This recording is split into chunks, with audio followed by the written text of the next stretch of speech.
अपने जो strong topics है उन्हीं को पढ़ते रहते हो, इनकंसिस्टेंट एफर्ट देते हो, लाइक तुम एक दिन पढ़ रहे हो 12 घंटे, देन तुम अगले दिन 2 घंटे भी नहीं पढ़ रहे हो क्योंकि तुमने Hey everyone, this side Prachi. In this video, we will discuss about all the mistakes that I made during my NEET journey. So we'll discuss about the mistakes and also their fixes. So without wasting any time, let's begin the video.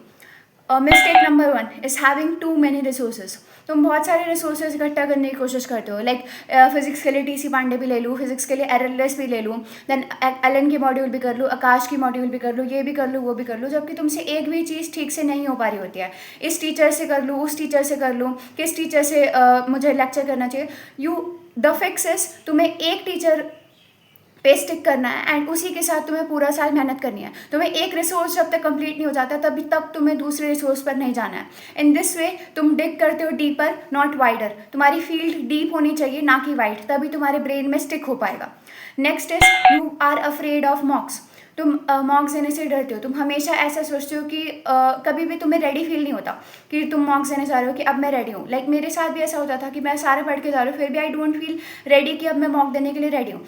The fix is तुम्हें सिर्फ mock देने बैठ जाना है. तुम्हें कुछ भी नहीं सोचना है कि ये नहीं आता मेरे को, वो नहीं आता, क्योंकि हमेशा ऐसा होगा कि कोई ना कोई टॉपिक तुम भूल ही जाओगे या फिर कोई ना कोई टॉपिक तुम्हारा रह ही जाएगा. तुम ऐसे तो पूरे साल ही टेस्ट नहीं दोगे, तुम कभी भी रेडी फील नहीं करोगे. So the fix is you need to तुम्हें बस बैठ जाना है. तुम फुल सिलेबस मॉक्स के लिए कभी भी रेडी नहीं होगे. तुम पार्ट के लिए हो सकते हो पर फुल के लिए कभी नहीं होगे. तुम्हें हमेशा लगेगा यार ऑर्गेनिक में वाली रिएक्शन नहीं आती, इनऑर्गेनिक में वाला चैप्टर नहीं रिवाइज हुआ है, ऐसे ऐसे तुम्हारे दिमाग में इतना सब रहता है, तो तुम कभी मॉक्स प्रैक्टिस ही नहीं करते हो. नेक्स्ट मिस्टेक है सूडो स्टडी. तुम हमेशा अपने जो स्ट्रॉन्ग टॉपिक्स है उन्हीं को पढ़ते रहते हो. तुम हमेशा वीक टॉपिक्स को इग्नोर करते हो एंड जब वो वीक टॉपिक्स टेस्ट में आते हैं तो तुमसे वो होता नहीं है, तुम्हारे नंबर आते नहीं है एंड देन तुम ये बोलते हुए तो नंबर ही नहीं बढ़ रहे या हमारे मार्क्स स्टिक हो चुके हैं. तो दिस इज़ अ बहुत बड़ी मिस्टेक होती है. ये वाली मैं भी करते थे. लाइक मतलब मेरे को पता है मेरा लॉज ऑफ मोशन वीक है, स्टिल मैं ब्रीथिंग एंड एक्सचेंज पढ़ूंगी सिर्फ अपने आप को गुड फील करवाने को कि मैंने तो आज 8 घंटे पढ़ा है, मैंने तो आज 9 घंटे पढ़ा है.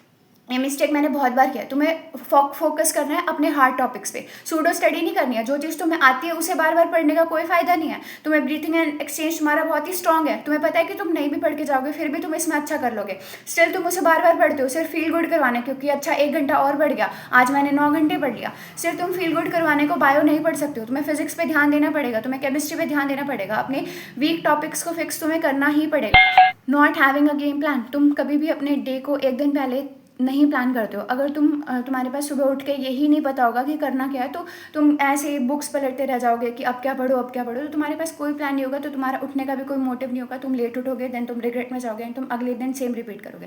तो इससे अच्छा इसका फिक्स है कि तुम एक दिन पहले ही लिख लो कि फिजिक्स केमिस्ट्री बायो में मुझे ये टॉपिक करने ही करना है, ये करके ही सोना है एंड देन सोने के बाद उठो, then again you have to repeat the same. ये बहुत ही अच्छा मैथड है.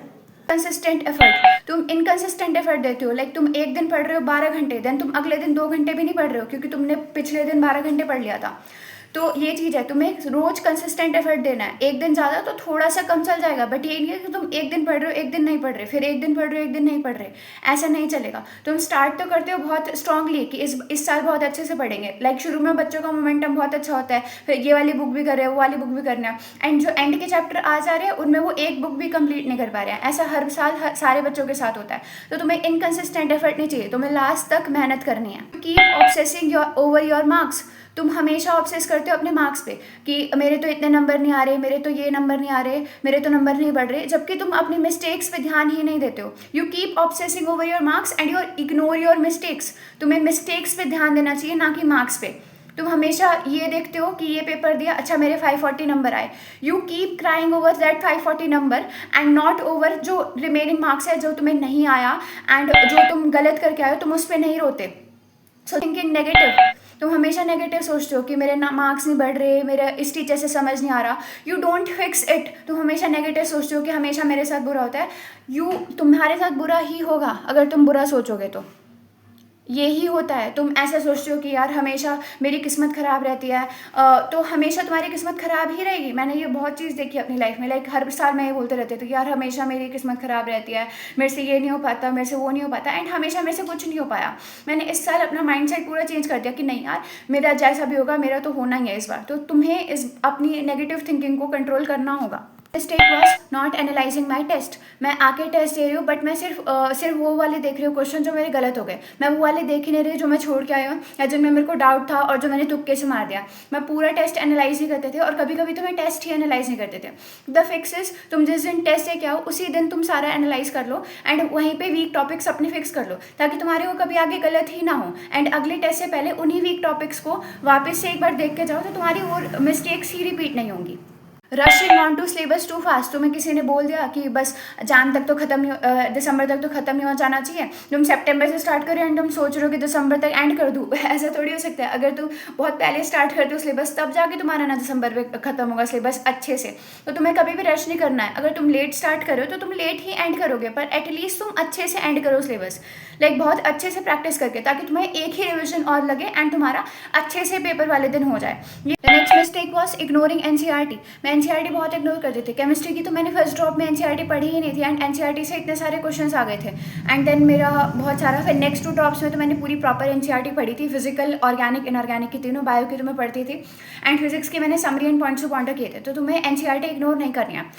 Most of the people make this mistake कि वो समझते हैं कि बस लेक्चर देख लिया एंड नोट्स बना लिए एंड चैप्टर फिनिश हो गया। But to secure a good rank in NEET तुम्हें 35,000 to 45,000 मिनिमम क्वेश्चन प्रैक्टिस करने होंगे। For this you can use Memoneet app जो कि तुम्हें देता है 44,000 plus questions for physics, chemistry as well as biology.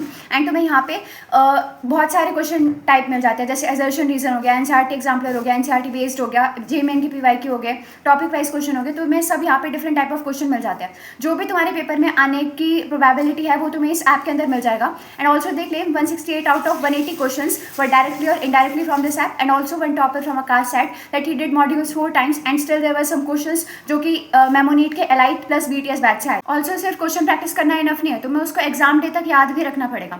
तो इसके लिए मेमोनीट ऐप में इंडिया का पहला साइंटिफिक रिविजन सिस्टम है जो कि एक फॉरगेटिंग कर्व पे बेस्ड है। ये तब तुम्हें रिमाइंड करवाता है उस क्वेश्चन को रिवाइज करने को जब तुम एक्जैक्टली भूलने वाले होते हो। इस तरह से तुम्हें 7 times रिवाइज करवा देता है। Let me explain. अगर तुम एक क्वेश्चन सॉल्व करते हो एंड अगर तुम उसको करेक्ट करते हो तो ये तुम्हें 3 दिन बाद रिमाइंड करवाएगा उसको रिवाइज करने को। एंड अगर तुम उसको गलत करते हो तो विदिन 24 आवर्स तुम्हें रिमाइंड करवाता है। इससे तुम्हारा जो है टेम्पररी मेमोरी से वो क्वेश्चन परमानेंट मेमोरी में चले जाता है। बहुत कि एनसीईआरटी पढ़ना बहुत टफ होता है तो उसके लिए तुम्हें इस ऐप में मिल जाते हैं 3D विजुअलाइज नोट्स जो कि कलरफुल टेबल्स प्लस निमोनिक्स के साथ होते हैं। ऐसे ही तुम्हें फिजिक्स एंड केमिस्ट्री के लिए भी मिल जाएंगे, so you can surely try.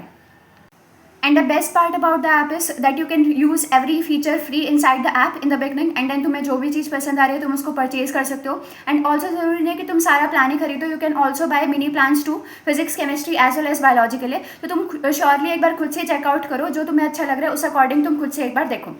तो तुम एक बार इंस्टॉल कर सकते हो, मैं लिंक डिस्क्रिप्शन में दे दूँगी।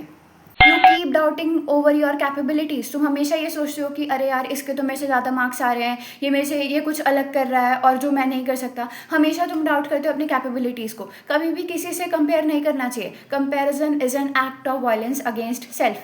तुम अपनी मेंटल स्टेबिलिटी ख़राब करते हो अगर तुम अपने आप को किसी और से कंपेयर करते हो कि यार इसके तो इतने ज़्यादा मार्क्स आ रहे हैं, मेरे इतने नहीं आ रहे, मैं कैपेबल नहीं हूँ, मैं ये नहीं कर सकता, वो नहीं कर सकता। माई फ्रेंड, अगर तुम ये कंप्लेन करते रहोगे कि तुम ये नहीं कर सकते, वो नहीं कर सकते, तो तुम लाइफ में कभी कुछ नहीं कर पाओगे। The next mistake is you keep complaining. तुम हमेशा कंप्लेन करते रहते हो कि यार मैं सुबह नहीं उठ पाता, मैं रात को नहीं उठ पाता, मैं दिन में कंसिस्टेंट नहीं रह पाता। तुम जगह जगह जाके ये सारी बातें अपने आप को बताते हो instead of working over your self. तुम्हें ये बात पता होनी चाहिए कि तुम्हें अगर नहीं पढ़ा जाता तो तुम उसके लिए क्या फिक्स कर सकते हो। तुम अपने लिए कुछ बाउंड्रीज सेट करो, अपने फ़ोन को साइड में रख के पढ़ो, बहुत सारी चीज़ें तुम कर सकते हो, पर इंस्टेड तुम कंप्लेन करते रहते हो सारी जगह। Next is time management.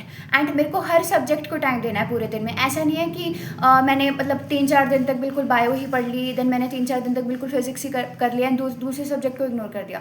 तुम्हें इक्वली अपने डे को डिवाइड करना है। इक्वली नहीं, मतलब प्रोपोर्शन में। मतलब बायो को जितना टाइम तुम्हें चाहिए, 1 घंटा चाहिए बायो को तो 1 घंटा दो, देन 4 घंटे फिजिक्स को दो, 3 घंटे केमिस्ट्री को दो। ऐसे अपना दिन डिवाइड करो रिविजन के लिए। तुम नहीं कर सकते तो तुम 2 सब्जेक्ट करो, पर ऐसा नहीं है कि तुम 3-4 दिन तक लगातार एक सब्जेक्ट करो या पूरा दिन एक सब्जेक्ट करो। इस वे में तुम बहुत ज़्यादा बोर हो जाओगे एक ही सब्जेक्ट पढ़ते पढ़ते। इससे अच्छा तो तुम 2 सब्जेक्ट ले सकते हो, बायो प्लस केमिस्ट्री या फिर केमिस्ट्री प्लस फिजिक्स, एक ईजी एक हार्ड ले सकते हो। ऐसे करके तुम अपने डे को अच्छी तरह टाइम मैनेजमेंट कर सकते हो। ये तभी हो पाएगा जब तुम एक दिन पहले पूरा अपना मतलब डे प्लान रखोगे कि अच्छा मेरे को ये बायो में ये कंप्लीट करना है, केमिस्ट्री में ये कंप्लीट करना है, देन फिजिक्स में ये कंप्लीट करना है। वीडियो ये सारी मिस्टेक्स थी जो मैंने कमिट की थी एंड मुझे पक्का पता है कि तुम में से कोई भी ये सारी मिस्टेक्स कर रहा होगा, तो प्लीज़ तुम इसे फिक्स करो अभी ताकि तुम्हें बाद में नुकसान ना हो। एंड ऑल्सो तुम एक बार मेमो नीट चेकआउट करो क्योंकि वो फ्री होता है बिगनिंग में, देन उसके बाद तुम अपने अकॉर्डिंगली उसको परचेज कर सकते हो. So you should surely check it out. Thanks for watching the video, and if you're new, please subscribe. Bye bye.